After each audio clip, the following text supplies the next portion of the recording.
I'm a man of substance. Because I'm the workmanship of God in Christ Jesus. I am excellent. Because I am the workmanship of God in Christ Jesus. I confess I'm a joint heir with Christ. The world is mine. I declare that all things are mine. So the guy says, I have only $300 left. Never enough. I get $1,000 every week. And I'm left with $300 after all other payments are made. And we have to operate with this $300. The other guy says it's 45,000 naira I'm left with. And it's never enough. Even our rentals will be 60,000, you know. It depends on what your understanding of money is.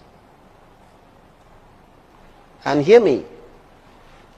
The reason what I'm sharing with you now is so important is this. All your life,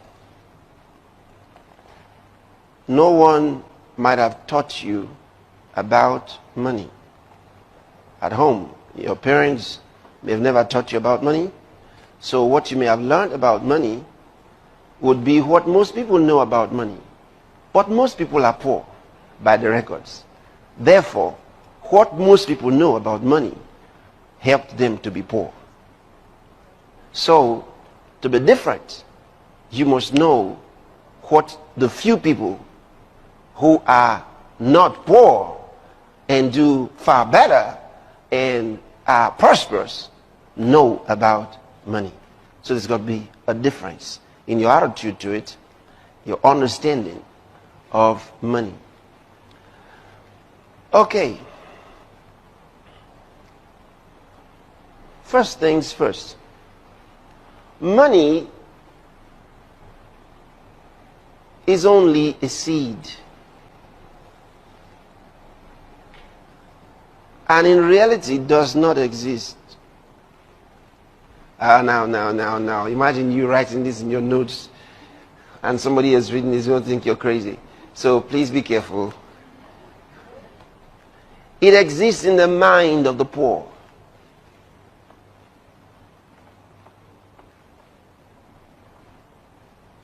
You see, this value of $300 exists in the mind of the poor. Why is he poor? Because he was raised poor. He was raised to think that way. He was raised to function in poverty. So, he has a value for this $300. And so he calculates all that he can do, and $300 not enough. And since it's not enough, he wonders, what can I do? What would I do with my life? Never enough. Because in his head, this 300 keeps spinning. He's got $300. This is his understanding. This is his limitation. And because this is his limitation, he cannot go beyond $300 in what he does.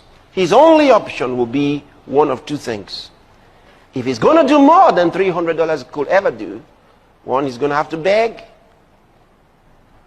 or he's going to have to borrow.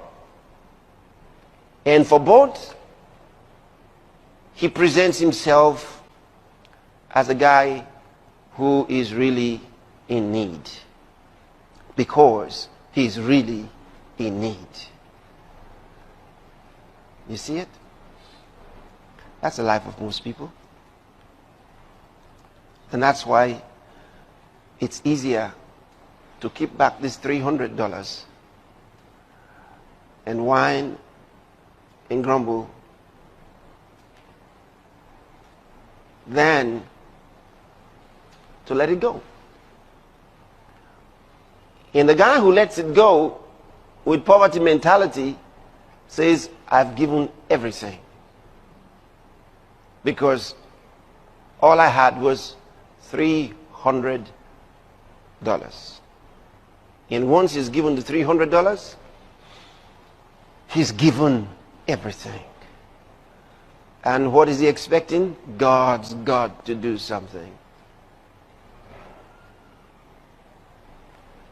That's the way many people are. Now, while I'm talking like this, I want you to keep reminding yourself that most people in the world are poor. Keep reminding yourself. So when I make some statements, quickly remind yourself that the records are clear. In all nations, the majority of the people live below average. Okay? Then remind yourself of another thing I'm going to say. That all those called middle class and average are all poor.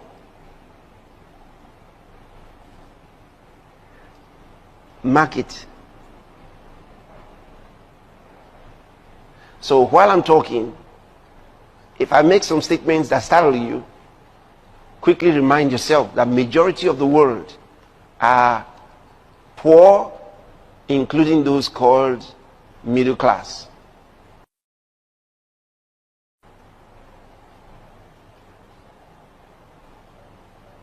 So that you would remember that there must be some uncommon thinking that produce the uncommon winners.